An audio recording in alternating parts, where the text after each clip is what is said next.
Polemik dualisme Partai Golkar kini memasuki babak baru. Wakil Ketua Umum Partai Golkar Kubu Agung Laksono, Yoris Raweai, berencana akan menggelar musyawarah nasional luar biasa Partai Golkar secepatnya.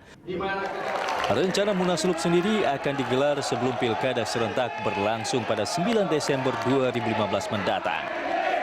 Agenda utama dalam Munaslup itu salah satunya akan membahas pemilihan Ketua Umum DPP Partai Golkar periode 4 tahun ke depan.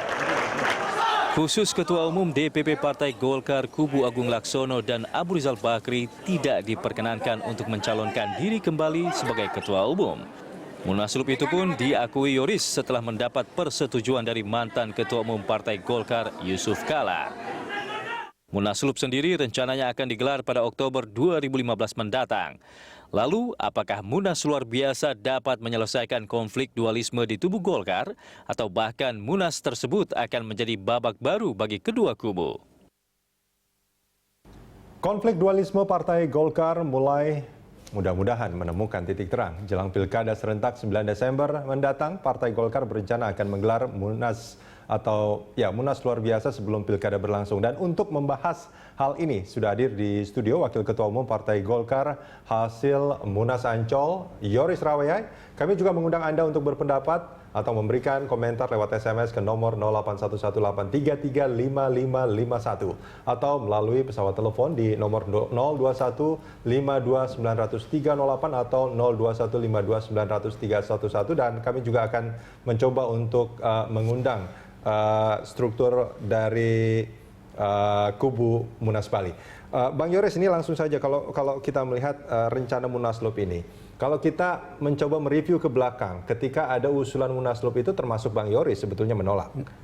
Tidak juga. Kita bisa mengutip beberapa pernyataan misalkan dari usulan Pak Tommy Soeharto misalkan yang pernah mengusulkan untuk Munaslup, Bang Yoris juga merasa bahwa ini kurang pas atau ini kurang tepat dan segala macam. Bahkan ketika Pak Akbar Tanjung juga mengusulkan untuk Munaslup, Bang Yoris juga menolaknya. Sebetulnya begini, proses pasca November sampai Desember tahun lalu, ini kan dari berbagai macam tokoh Golkar, dari mulai sesepuh sampai dengan tokoh-tokoh muda atau generasi muda, semua berupaya untuk memberikan satu solusi yang terbaik. Termasuk Munaslup, solusi yang diusulkan pada saat itu. Itu anggaran dasar dan anggaran rumah tangga. Jadi kita harus sudah punya legal standing, ya dasar dalam. Nah, kemudian kan dulu perseteruan ini kan ada pola untuk kita bagaimana harus lakukan rekonsiliasi. Mekanisme rekonsiliasi itu kan banyak cara kan. Ya. Tadinya kan kita bilang sudah kita kompromi, bentuklah dulu tim 10 bekerja bersama-sama dari dua tim. Ini yang saat ini ya? Nah, yang sebelumnya. Oh, yang sebelum. Dari Desember itu kan. Oke. Kemudian mengalami deadlock bulan Januari karena kubu Abu Rizal menginginkan bahwa kita tempuh jalur hukum. Itulah mulai berproses di hukum, kemudian di tempat ini juga hampir di semua media, tokoh-tokoh itu kami maupun dari Pak Abu Rizal Bakri pun melakukan hal yang sama ya, komunikasi dengan semua pihak stakeholder Golkar untuk bagaimana mencari solusi yang terbaik karena ada agenda-agenda politik ke depan yang harus dan kalau saya tidak bersama-sama. Salah menyimpulkan dari kubu Munas Ancol termasuk Pak Leo Nambaban mengatakan Munaslup itu justru akan memperkeruh keadaan sebetulnya pada saat itu dikatakan. Ini kenapa pada akhirnya Bang Yoris menyampaikan usulan ini? Kan ada proses mengendur nampaknya ini sekarang. Tidak. Ada proses politik. Sekarang begini, dengan kecerdasan dan Pak Yusuf Kala mencoba mencari satu formula penyelesaian yang beliau melakukan komunikasi dari bulan Mei. Kemudian tanggal 30 Mei itu kan melakukan penandatanganan islah pertama kali dengan 4 poin. Kemudian dilanjutkan dengan 11 Juni. Hal yang sama untuk menghadapi proses pilkada tanggal 9 Desember. Ini kan yang paling penting, momentum politik untuk Golkar. Betul. Bahwa kalau sampai Golkar masih tetap berseteru terus ke dalam, sementara menunggu proses-proses hukum yang sedang berlangsung, kita belum tahu kapan selesai kan. Nah, kemudian Pak Yusuf Kala coba menawarkan satu solusi dan itu selesai. Ya. Kemudian kami bekerja mulai dari 11 Juni di saat Ramadan juga sedang berlangsung, dan relatif tim 10 yang dibentuk itu 10 hari aja kami kerja. Pas proses Lebaran itu kami masih kerja, 1 hari aja kami libur, dan kami telah menghasilkan 238 calon untuk mengikuti pilkada dan sampai dengan ketetapan kemarin tanggal 1 oleh KPU. Pertanyaan sekarang, bukan hanya itu tugas tim 10 atau kedua kubu, tetapi bagaimana ada tahapan-tahapan untuk pemenangan. Kan kita butuh ini kan menang, bukan hanya menetapkan calon, tetapi habis itu terus nggak tahu gimana. Memenangkan calon juga memenangkan menjadi penting. Calon itu lebih penting menurut saya, dan kemudian ada mekanisme yang harus kita lalui. Pertama harus menyamakan tahapan-tahapan itu secara bersama-sama. Pertanyaan, siapa yang harus melakukan itu? Kalau kita mencoba untuk menyerahkan tugas ini kepada 2 DPP, pasti pecah lagi.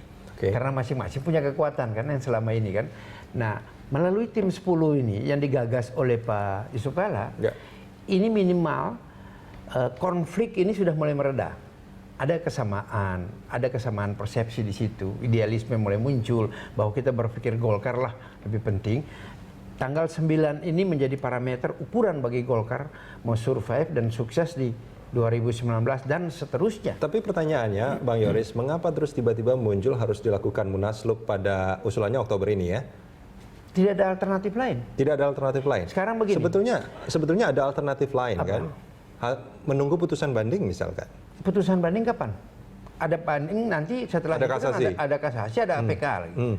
Sementara ini bukan karena kubu Munas Ancol khawatir nanti putusannya tidak sesuai harapan. Tidak, saya pikir ini wacana di internal dan kita sudah bahas cukup panjang, termasuk dengan Pak Yusuf Kala. Saya ketemu beliau 3 hari lalu, pas yang beliau malamnya pasang di rumah sakit itu, pagi 1 jam lebih diskusi sama beliau. Kami menyampaikan sama beliau bahwa, dan beliau setuju, Pak, proses yang Bapak gagas sudah selesai dan semua memberikan apresiasi. Kami kerja 10 hari dan itu sudah mulai menemukan kesamaan. Persepsi melihat Golkar lebih utama daripada ego dua kepentingan ini. Nah sekarang pertanyaannya Pak, menghadapi tanggal 9 ini apa? Ada tahapan-tahapan kan? Harus punya jurkam, baik tingkat 2, tingkat 1. Itu belum ditentukan ya? Siapa yang menentukan? Kemudian itu tidak termasuk dalam tugas tim 10 itu untuk menentukan? Tidak ada. Kemudian tahapan pertama kan harus dibentuk tim pemenangan atau tim sukses dari 2 kubu. Kemudian mengatur tentang jurkam. Jurkam dari tingkat 2 maupun tingkat 1 secara bersama-sama. Sebelum itu, semua calon-calon yang sudah ditetapkan oleh KPU harus konsolidasi kan. Kita harus mengundang ke Jakarta, kemudian kita memberikan pengarahan, pengertian, dan lain sebagainya tentang mekanisme tahapan-tahapan. Siapa yang harus melakukan itu? Kubu Ancol. Sementara 2 di bawah ini kan belum tentu. Ada yang mau, kubu Ica. Satu-satunya tim 10. Nah sekarang tugas yang diberikan oleh kedua pimpinan ini hanya sampai pada batasan proses pencalekan saja. Nah, pertanyaan, kalau ini kita biarkan waktu tinggal 2,5 bulan kalau nggak salah Desember kan. Nah ini harus ada formula baru untuk menyelesaikan ini.